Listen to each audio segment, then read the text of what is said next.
the most important question today, which is relevant from OTM discussion point of view, as well as overall wedding planning thing. And my question first, I'd like Ajit to answer. When do you think weddings will be back in international locations, almost like the pre-COVID levels? Yeah. So right now, inquiries are happening, and people.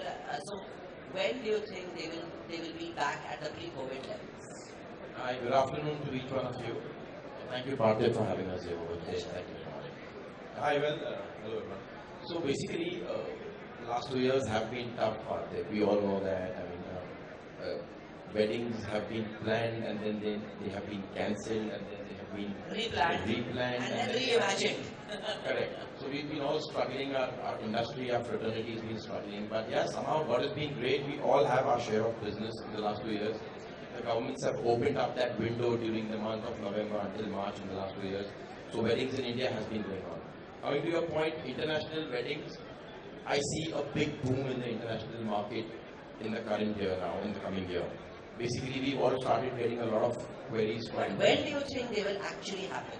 Well, I see November, December onwards. I mean, since now the flights are opening up, 27th March onwards, the international arena is opening up.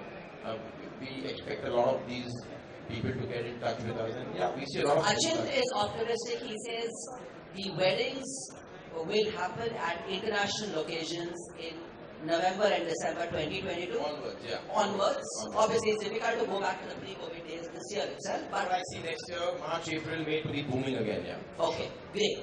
I will direct this question next to Akash. What do you think? Thank you, Parthiv, for having us.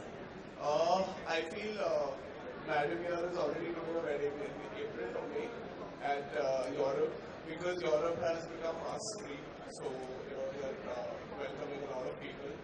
But I think November, December, like Telima said, is the best time to expect weddings to start normally in international destinations, because tourism departments are also on it. Do you expect your clients to give the advance pretty soon? Absolutely. Yeah.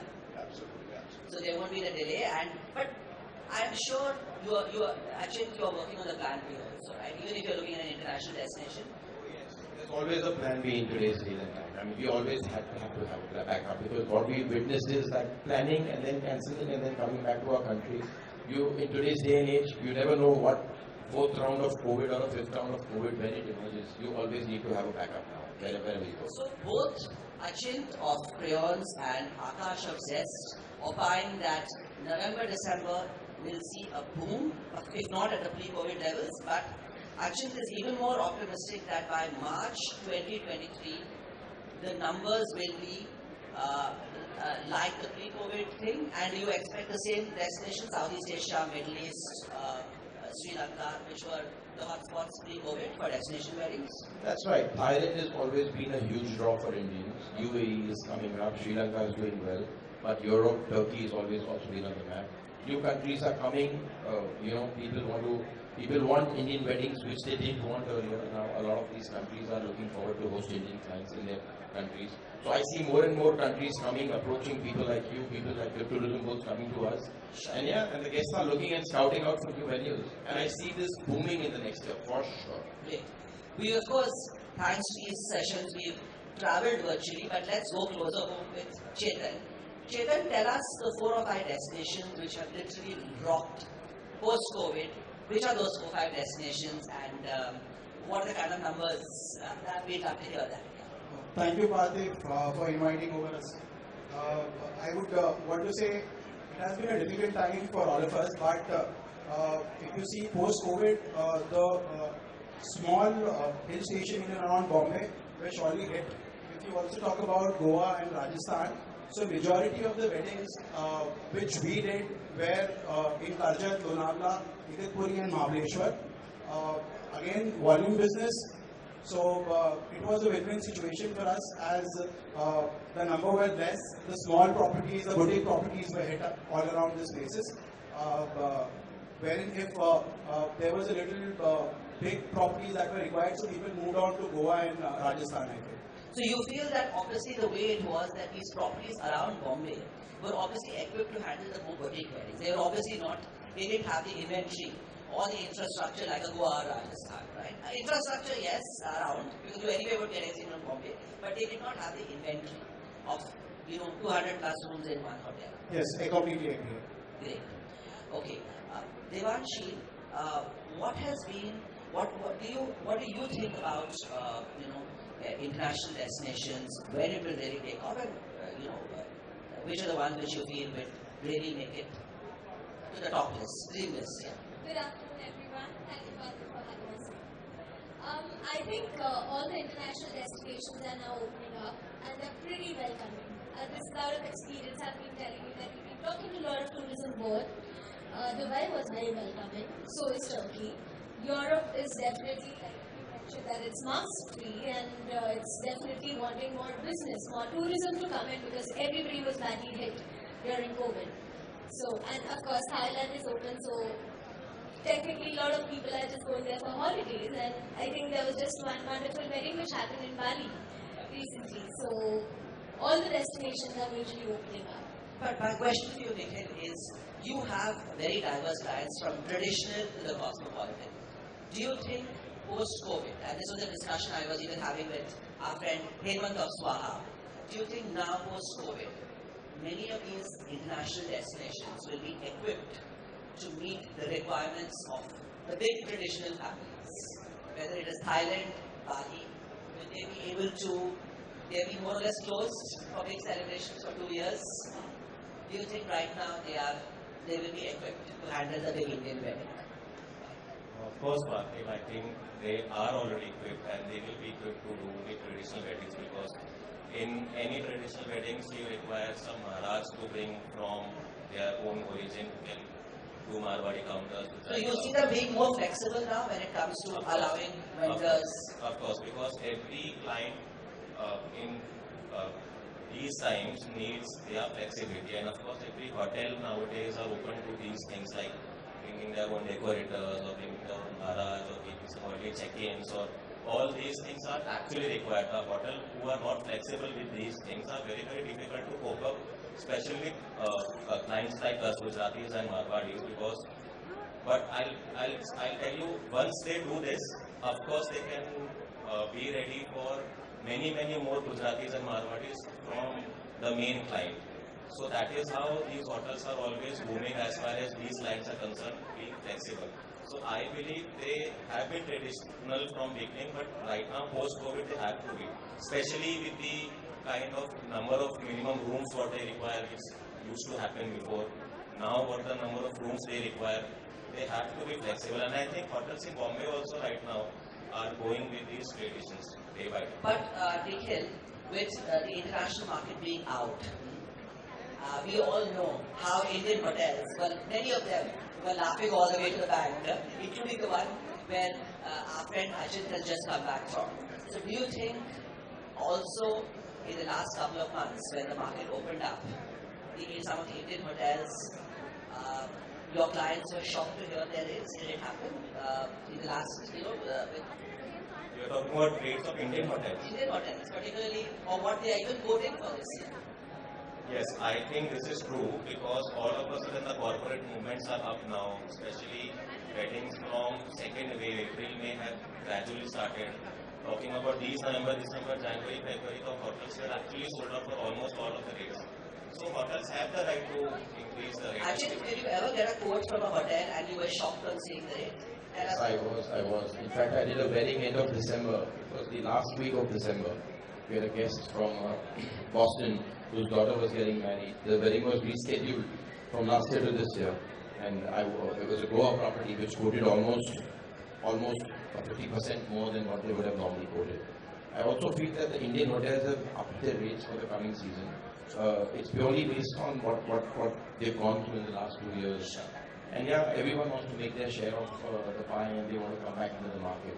But the moment the international weddings come back to the earlier thing, do you see some kind of correction happening, or the rates only going up and up? Well, I feel they must correct themselves, otherwise they will lose the business. I'm telling you, because now once the international markets are going to open up, and people who have always been wanting to go abroad, you know. They compare prices, and if they find that if it's the same money that they spend in destination A and B, they definitely.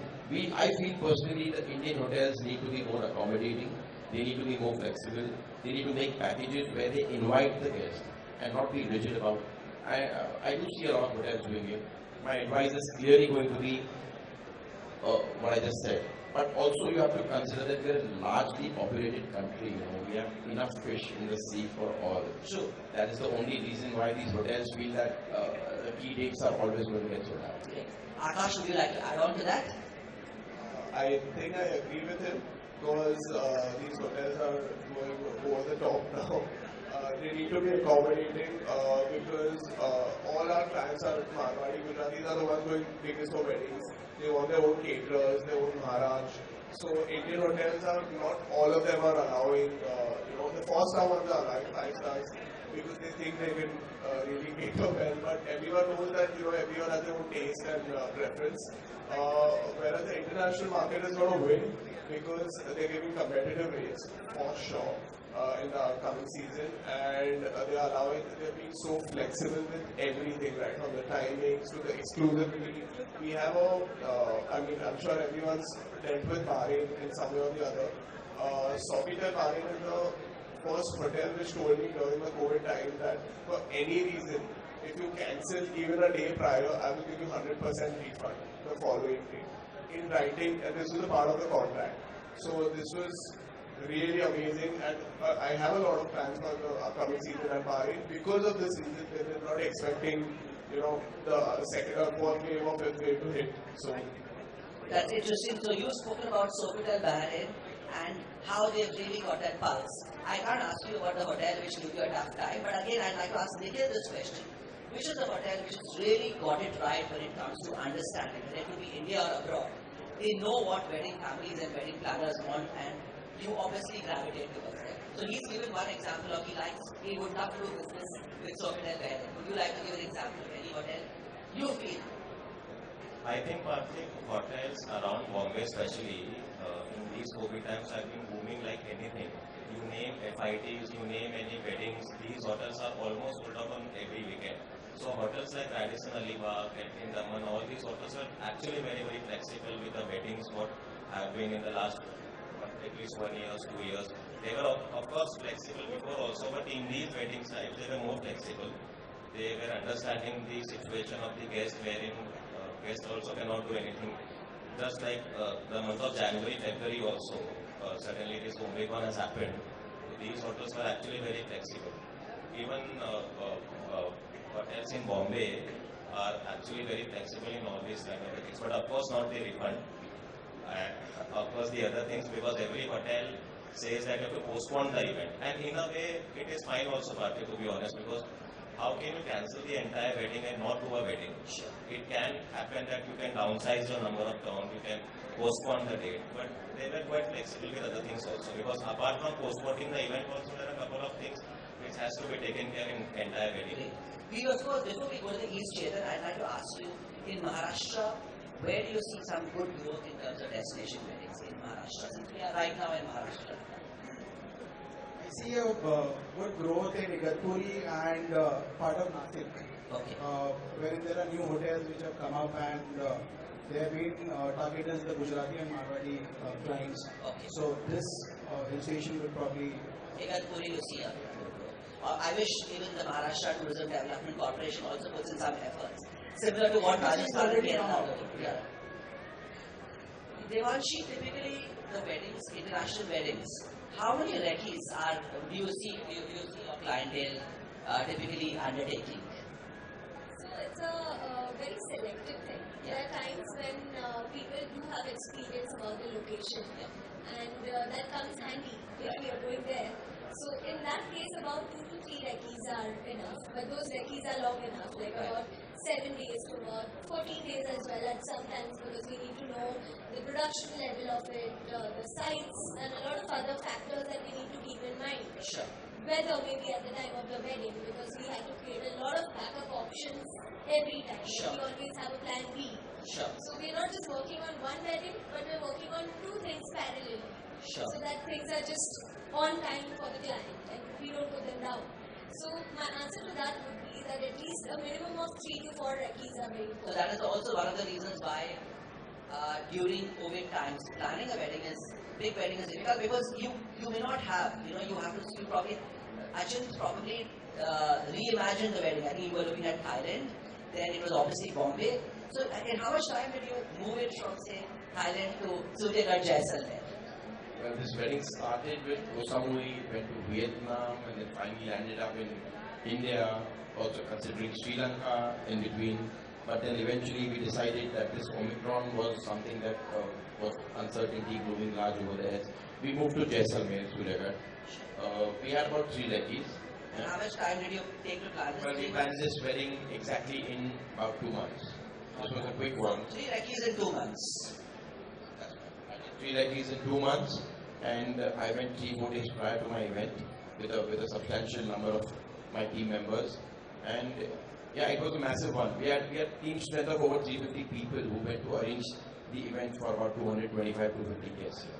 So it was, and you see the number of teams reducing for international weddings post-COVID. I mean, there was a time I'm sure the number of volunteers and the number of team members would be more than the guests, right? Do you see that changing a It little? purely depends on the destination part. That Thailand is very well, they are quite self-sufficient. They have everything in Thailand to look after an Indian wedding. So is UAE. Sure. Some destinations in Europe don't have the capacity to host. They don't have maybe the artists, the video teams, the photographers, some performing artists. They don't understand that kind of language, or they don't know how the Indian weddings are conducted. So that's where the team strength increases. So it's Sure. purely based on country to country. What I'm getting from each one of you here today is that everything is quite similar to pre-COVID days. And no matter what we may be writing about the intimate weddings will coexist with the big fat weddings. Am I right? You will probably end up doing some fewer intimate weddings, which you would have never ever done pre-COVID. You will probably do some of them, where the situation demands or where the bride can relate with that. But the big fat wedding will happen all over, whether it is in Thailand or Turkey or Bombay. I want to know from you also, since one of the interesting things which happened post-COVID was a lot of, before we go to the question and answer session, is that there was a lot of interest in the East, right? So Nikhil, tell us more, which are the properties and which are the destinations in the East, which one would never have heard from clients earlier? I was actually about to come to that point, Karthik. Nowadays, so whenever we tell any client that what destination you require, the first answer you always hear is Jaipur, Udaipur, beach wedding, Goa, Meccan wedding, Udaipur. Nowadays, I am actually finding more queries for properties like JW Mussoorie. More properties are coming up at Shimla or hill stations. Like nearby, we have Lemur in Mahabaleshwar. It is one of the good properties. So actually, the wedding is the trend is actually shifting day by day to these kind of hill stations or more of open or some forest. But the beach wedding will always be the beach wedding. Of course. And But, there are some brides who will want the beach wedding. yeah, but I tell you, Karthik, there are big nuclear families. There are big families in which some of the other cousins are already, they got married at Goa or Jaipur or Udaipur. So that is a very, very common destination for them. So when we give them any property suggestion, they are like, मेरा यहाँ पे हो चुका है. I have done already weddings here. So these locations are actually coming up day by day, and I'm 100% sure in next 2 to 3 years you will find more queries for those. I think one ITC is also coming up there in any Shimla or anywhere. I'm not too sure, but this actually are trending. These locations will trend in next 2 to 3 years. What about, he's spoken about Shimla, Mahabaleshwar, among the newer destinations. Of course, 2 years back it was Mahabalipuram. Which are the newer destinations you've been hearing about since we are talking of India shining, Akash? I think I just heard about Hyatt Jaipur Mansara. It's a good inventory, 245 rooms. They've got 2 lawns, 2 banquets, and it's closer to. And there's a Hyatt Dehradun also. Yeah. What about the East, Achin? Siliguri, Darjeeling, did you get inquiries for these destinations? See, honestly, I'll be honest, that's not my strength where we do weddings. But yes, we have friends in Kolkata and they do a lot of weddings in places like Siliguri and Gangtok and Guwahati. This is like the Mayfair over there. It's a So largely a popular brand. Mayfair was the one property, whether it was Raipur, and of course there's also the Taj Bhopal, which comes closest. I think it's also about the fact that if you don't get a beach property, you get a sea view thing, and whether it's a Hyatt Kochi, which is again a seafront property, and now of course there's the Taj in Bhopal. Yeah. Any new destinations which where your clients asked you for, Chetan, when we talk of India? So we've of course spoken about the Mayfair in Siliguri. We've spoken about Mahabaleshwar, Shimla, and Akash, which destinations did you talk about? Hyatt Jaipur, which is opening. Yeah. Hyatt Kochi, one of my clients just inquired probably last week. Yeah. They want to plan a wedding, and thereafter I see the WeddingSutra at the team already at Hyatt Kochi. So that is What one of about the- you, Devanshi? Anything in India which was... There's a very specific request that came to us. It was for the Khyber Kashmir, and I was really impressed that the guests would, they're going unconventional. They don't want to do something which everybody's been doing. But there's also a bit of a challenge in these times when these hotels are getting a lot of FIDs. There would be a little apprehension which you would have that whether they would be able to manage a wedding. Am I right, Achin? 100%. Because your clients are requiring such bespoke services you need, which would be the one hotel which you feel just you take an ultra HNI client, you don't have to worry about the wedding, whether it is the food tasting, recce's or whatever. Which one would it be? Well, we had a great experience at the Suryagarh in Jaisalmer right now. Yeah, but I was also going to discuss this. The businesses, people are chasing businesses, but people are not worried about the experience part. We have so many luxurious properties in India, but when you compare them with these properties overseas, they believe in creating the guest experience. They probably don't take the business one day prior. They wait for their guests. They make sure the early check-ins are You're looked after. obviously very worried that even if it's a new property, if you've not worked there earlier, you will obviously that you don't want something where the client is waiting for say 2 hours for a check-in. Right? 100%. This has to be an assurance And you given by have the the property. confidence that the international properties will be able to, we are more focused on the experience. Most luxurious properties internationally do look after this aspect. Interesting. Great. We'd love to have some questions from our guests, both from the wedding planners and the hoteliers, because I know that it's important for us to. Firstly, I must say, it's just an amazing experience to be back at such a setting, and we would never have imagined maybe a few months back that we will be in a place where there are hundreds and hundreds of people. But I would love to have our friend Hemant ask the first question. Yeah? Because you know all the answers, Hemant, but say. Congratulations, weddings are back. I want to understand on the international front, we all been talking to everyone, we've seen the experience. You mentioned about, Akash mentioned about that yes, the international is geared up. You really have gone there and understood that are they really geared up?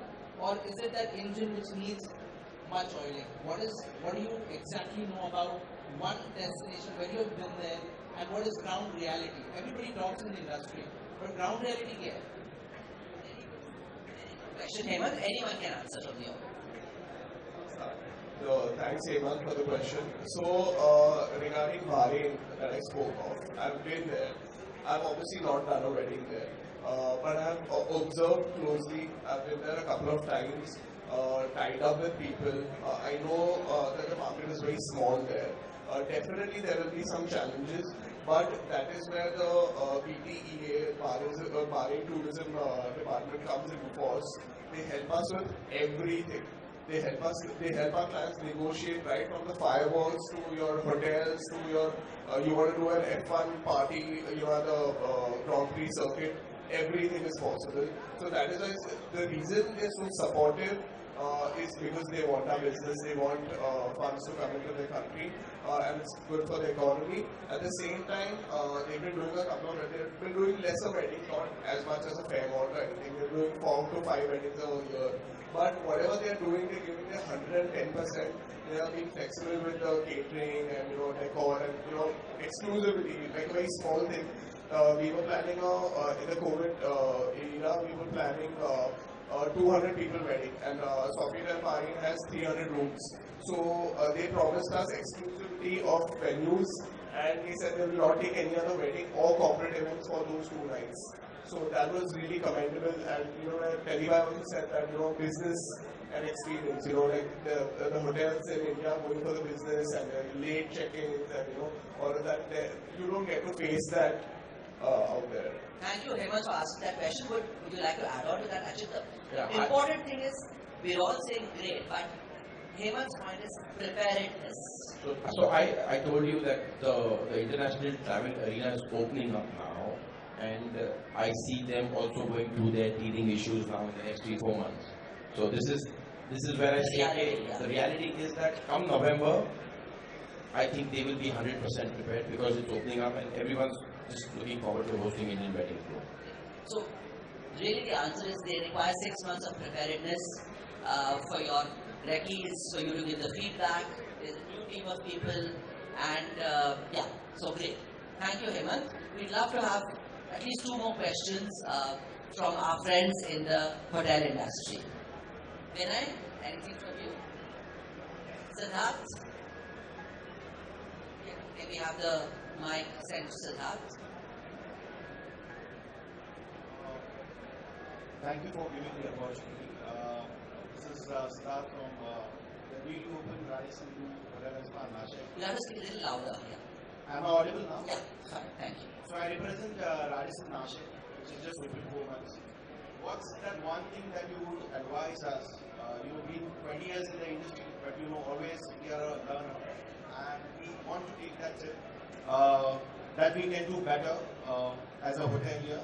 What kind of suggestions or advice do you recommend us as a industry partner? Well, as I said, grow. Rahul, I just met Rahul in Jaisalmer. Just became buddies, and congratulations, your property looks beautiful, Rahul. Just a small piece of advice, brother. It's simple. The guest experience is the best experience. You must plan for your guests.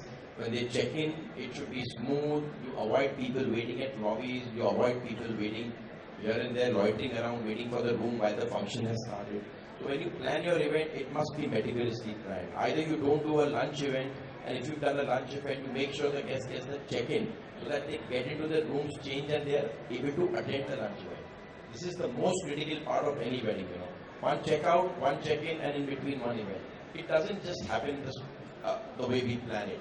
So if hotels get more responsible, when they plan it, when they sell their rooms, they must either just keep a certain segment of rooms available for their early check-in guests. They should not go into that kind of 100% turnaround. This is, if you follow this, I think life will become simpler and the guest experience will be better. Thank you very much. One more question. Sure, please go ahead. A wise entrepreneur in India once said that India works on ABCD, which for him is astrology, Bollywood, cricket, and discounts. In India, a lot of people, millennials, they don't believe in astrology at all except for once in their life when it comes to planning their wedding dates. So one thing we really struggle as hoteliers, whether destination weddings or even local weddings in Bombay, is at least in the Hindu tradition, regardless of whichever community you represent, that one time in your life you follow the horoscope, and there are only so many dates every given year. Any ideas for what we as hoteliers can do? Siddharth's colleague out here is one of the developers of the new Radisson Nashik, which you should all come and witness. Any ideas you could give us to fill up the non-astrological dates? I know there are certain communities in India that don't necessarily follow it. Maybe like after parties or post-wedding celebrations, because of course a lot of people who got married in COVID are now, without any particular date in mind, having post-wedding celebrations and youngsters. But even more long-term, how do you fill up the weekends that don't abide by the stars and the moons and the Rahu Ketu Shani Manga? Thank you. It's open for anybody, especially. Please go ahead, Nikhil. Yeah. I think if we focus more on Punjabi and Sindhi weddings, and especially Muslim weddings, these people are not at all concerned with Murat. And a funny incident, some of the Punjabis also asked me that जहाँ पे आपको सबसे अच्छा rate मिले वो मेरे को महीने में आप डेट दे दीजिए. I will prefer that date. So I think if we focus on Punjabi Sindhi weddings, that is the main opportunity for non-sired, because any Marwadi or Gujarati will anytime first see their dates and only then they will get married. In fact, I tell you, I am a Marwadi. If we have a Fera ka Murat at 6 o'clock in the evening, I have never seen a Barat coming before at least 10 o'clock in the night. So this is all myth which we have all in mind, but it cannot be avoided. Because I have never seen any Marwadi Gujarati Barat at 6 o'clock sharp and they sit for the Feras. तो मुहूर्त तो वैसे भी चले जाता है, you cannot help. But before that, you cannot ask the client to get married on a non-sired. It is all inside your mind. So, of course, a Punjabi and a Sindhi wedding would prefer that. And I will also answer the sir questions that what can be done in this thing. I was actually about to answer this only, that if you avoid back-to-back second, especially if you avoid 2 weddings at a time in a single property. Because I think you guys will come, I think in a near time, Pooja was saying me, you were about to, I think you will increase your rooms to 240 or 250. So if you do 2 weddings at a time, I don't know, revenue wise, of course it is good, but you play it whole in another wedding, there's a barat going on. I have experienced weddings in which 2 barats were going at the same path. So there was, एक में sound on wheels था, एक में there was only band. So it is so disturbing. There are many things which you experience actually when you do a simultaneous 2 weddings at a single hotel. So I think if we avoid that, it is great, because every guest, like our colleagues were saying, needs an experience. Should not create that hodgepodge. I guess it should always be a balancing act between experience and profitability. Because whatever said and done, all of you have agreed that whatever said and done, whatever the Indian hotels are charging, they now, the correction will happen. But there is something which only the owner sitting there will be able to do, is the experience and the profitability. And it is, I know it's a very delicate balance. Sitting here, of course, it's easy for us to, go ahead, Ashik. So I'll answer Rahul's question. So it's just not the wedding dates, Rahul, that you can always focus on. You know, you being a property which is just driving distance from Mumbai, you have a lovely property with over 200 rooms. I understand you have a great ballroom. You can curate more and more events for the weekends. You know, you can start creating the buzz. You can start marketing your property as someone who does wedding events and also who curates events which are non-wedding events. You can sell your rooms. You can hire artists. You can hire DJs. You can create setups. You can invite people to come and celebrate weddings, but they are not weddings by invitation, you know. So people who are not, invited to weddings are also some people who look forward to attending these kinds of events, you know. So you create that from the very beginning now, and maybe year down, you have a niche that every weekend the Radisson at the Nasik does a weekend party where you book your rooms and pay this premium, and we have a lunch pool party and we have a dinner with this artist performing over dinner. And XYZ, and I think this can work wonders as well. Or the grape stomping activities on one particular day, every month, those I'll be happy if I have a free weekend, and if something like a Radisson in Nasik is offering me a 30,000-40,000 rupee package with entertainment at large, which normally people just do at New Year's or maybe Christmas Eves, or maybe the Diwali balls. But if you make that a regular practice once a month, you create a niche, and people will be looking forward to attending that. Just like how clubs do singers on weekends and Bollywood nights and a retro night on a Wednesday night. You can create that for hotels. I was with a bunch of Delhi wedding planners, and we all know that how expensive Rajasthan weddings have become post-COVID. It's like, many of them were saying, listen, I don't want to, I feel very odd to even tell my friend that a 1 crore wedding in Rajasthan will get you nothing, He said, 10 years back, a 1 crore was a big budget. But what we are all, it's like he said, I felt so bad telling my friend, who was not a Marwadi, saying that 1 crore is nothing, you can even get nothing. And just imagine what 1 crore was 10 years back. But one of the interesting discussions we have is, there are so many young couples today who are earning well, who may not be from business families, who may not be from traditional families, who want to spend between 25 and 40 lakh on the wedding. And that's going to see the biggest growth. That is not a market which any wedding planner can touch. I don't want to get into too many numbers because we don't know if any media people are there, but I can be very sure that Hemant and Ajit are not going to touch. I'm going to avoid touching anything like a less than 3 crore wedding on an auspicious day, because that is the way their business operates. And that's not a business which anybody on this, unless it's just going to be a production project. But what are hotels doing now to target those couples, and that's a market which is growing, and growing, whose budget is 25 to 30 lakhs. I know many wedding planners have even tried to set up a division which offers that, or what many Delhi wedding planners have told me, they had one of their ex-employees take on those budget weddings. But it is going to see a huge growth. Wedding planners are trying to find, positioning in these markets. Hotels also, it's also a question of brand dilution because you're doing those big weddings. And how do you match the two? Which are the things? But the good thing is, in our country, there are opportunities, and more opportunities every day.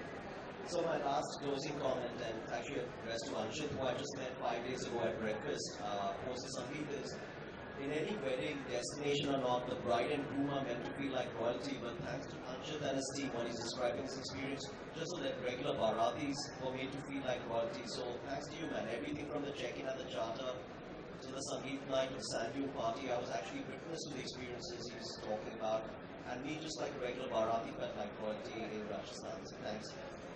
Achint and Team Crayons for doing something fantastic at Jaisalmer recently. We'll have one last question and then we'll move on. I think we more or less we have time for one more question. Yes, Mr. Agarwal, we'd love to get a question from you. I'm sure you attended many weddings. Besides, of course, being the organizer of the most sought after travel, and I think I'm very happy to see OTM take so much interest in destination weddings. Thank you. I just got my daughter married during COVID, So as a bystander, my question would be, I see some of the places in India still going on with restrictions on numbers, so maybe not, I'm not very sure, but in Mumbai especially I saw that for a long period of time, and I think still there are some restrictions on numbers, like you can't gather more than 500 or something like that.